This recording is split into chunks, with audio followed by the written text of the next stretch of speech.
Assalamualaikum warahmatullahi wabarakatuh. Bismillah, alhamdulillah, wassalatu wassalamu ala rasulillah wa ala alihi wa sahbihi wa mawalah, wa la hawla wa la quwata illa billah, amma ba'du. Para pemirsa yang dirahmati Allah, mari kita teruskan kajian akidah kitab Jauhar Tauhid, karangan Asy-Syaikh Ibrahim Al-Laqani. Bismillahirrahmanirrahim. Mu'alif rahimahullahu ta'ala wa nafa'ana bi wa bi ulumihi. Wa amma dan nabi sallallahu alaihi wasallam mim barakati fid darwain. Wa qala rabbi israh li sadri wa yassir li amri wahlul 'uqdatam min lisani yafqahu qawli. Bismillahirrahmanirrahim. Id kullu man, karena bermula tiap-tiap orang qallada, yang taklid atau ikut-ikutan ini orang fit tauhidi, dalam masalah tauhid, yaitu imanuhu, bermula imannya si muqallid atau orang yang taklid tadi, yaitu lam yahlu, tidak akan sunyi ini iman, min tardidin, dari keraguan. Fafihi, maka masalah muqallid, orang yang taklid tadi ini, ba'dul qaum, adapun sebagian kaum di sini adalah ulama, yahki, yaitu telah menghikayatkan, ini sebagian ulama, al-khulfa, terhadap perbedaan pendapat. Wa ba'duhum, dan sebagian ulama,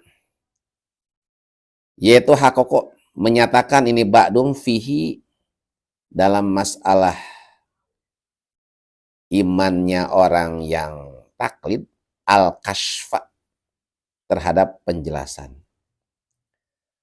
Faqala, maka berkata ini ba'duhum, sebagian ulama, iyajim, apabila meyakini ini muqallid, biqaulil ghair, terhadap ucapan orang lain, kafa, maka mencukupi ini iman.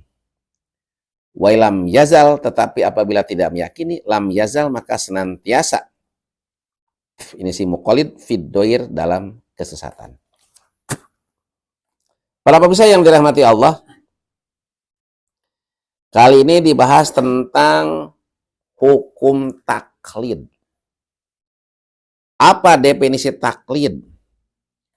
Al-akhdhu bi qaulil ghair min ghairi ayyarifa dalilahu, meyakini ucapan orang lain tanpa mengetahui dalilnya. Qaul di sini bersifat umum, bisa berupa ucapan, perbuatan, atau takrir. Ya. Contoh, ini contoh yang taklid. Apabila Ki Jaid ditanya, Ki Jaid, apakah kamu yakin Allah itu ada? Yakin Allah itu ada. Apa dalil bahwa Allah ada? Saya nggak tahu. Pokoknya kata kiai, kata ustadz, kata ajengan, Allah itu ada. Yakin. Dalilnya tidak tahu. Nah, ketika Ki Jaid tidak tahu dalil tentang adanya Allah, maka di sini Ki Jaid termasuk muqallid, termasuk orang yang taklid, belum ma'rifat, belum. Nah, itu namanya taklid. Lalu bagaimana tentang hukum orang yang taklid? Nah, di sini jelaskan wahasilul khilaf fihi aqwalu sitatin. Fihi aqwalu sitatin. Ada 6 pendapat. Ya. Jadi dalam syarahnya wahasilul khilaf, adapun kesimpulan dari perbedaan pendapat dalam masalah orang yang taklid, aqwalun, yaitu pendapat-pendapat sitatun yang jumlahnya ada 6. Yang pertama adamul iktifa. Orang yang taklid itu tidak mencukupi bit taklidi, dengan taklid. Bimakna ada misihati taklid, dengan mana tidak sah taklid. Fayakunu al-muqallid kafiron wa ali as-Sanusi ya, wa Abdul Arabi. Ini menurut pendapat Imam Sanusi dan Ibnul Arabi.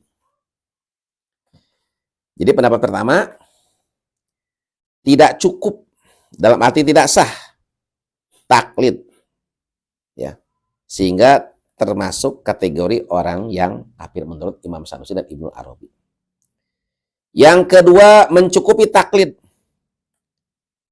namun berdosa secara mutlak, baik orang tersebut mampu berpikir maupun tidak mampu berpikir. Pendapat ketiga, cukup taklid namun dianggap berdosa apabila orangnya termasuk golongan orang yang mampu berpikir, punya kemampuan. Tapi kalau orangnya tidak mampu berpikir alias bodoh, maka itu tidak menjadi dosa. Yang keempat, orang yang taklid kepada Al-Quran dan Sunnah yang qat'i sah imannya, karena dia mengikuti kepada yang qat'i. Tetapi apabila taklid kepada selain yang demikian, maka imannya tidak sah, karena terdapat kemungkinan yang besar untuk terjadinya kekeliruan. Yang kelima, mencukupi taklid dan tidak dianggap berdosa secara mutlak, karena berpikir merupakan syarat kesempurnaan. Maka siapa yang mampu berpikir, kemudian dia tidak berpikir, maka dia telah meninggalkan perkara yang lebih utama. Dan yang keenam, taklid itu sahih dari haram berpikir tentang dalil-dalil akidah. Nah, para pemirsa yang dirahmati Allah, pendapat yang muktamad, pendapat yang rojih adalah yang ketiga. Cukup taklid, sah imannya, namun berdosa apabila orangnya mampu berpikir, punya kemampuan. Ya. Sebaliknya, kalau orangnya termasuk orang yang bodoh, tidak mampu berpikir, maka tidak akan berdosa. Ini pengecualiannya. Para pemirsa yang dirahmati Allah, berikutnya di sini dijelaskan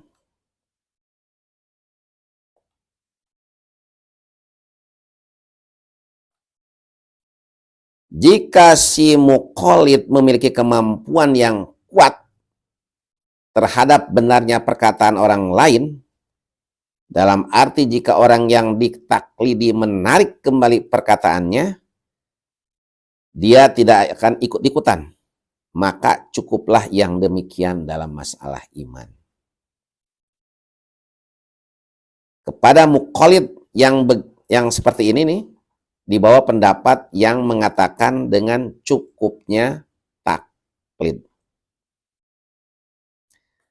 Tapi sebaliknya, kalau sekedar ikut-ikutan, dia tidak punya keyakinan yang mantap, ya, maka si muqallid ini selamanya akan dalam kesesatan. Naudzubillah, summa naudzubillah. Para pemirsa yang dirahmati Allah, sebagai kesimpulan, menurut mayoritas ulama ahli tauhid, bahwa orang yang taklid itu cukup sah imannya, tapi ditafsil, diperinci. Dengan catatan, kalau orangnya mampu berpikir, punya kemampuan, dia taklid, maka hukumnya berdosa. Tapi kalau orangnya tidak mampu berpikir, tidak punya kemampuan alias bodoh, maka itu ada dispensasi. Ya. Para pemirsa yang dirahmati Allah, demikian sampaikan, kurang lebihnya mohon maaf. Wallahu muwaffiq ila aqwamit thoriq. Assalamualaikum warahmatullahi wabarakatuh.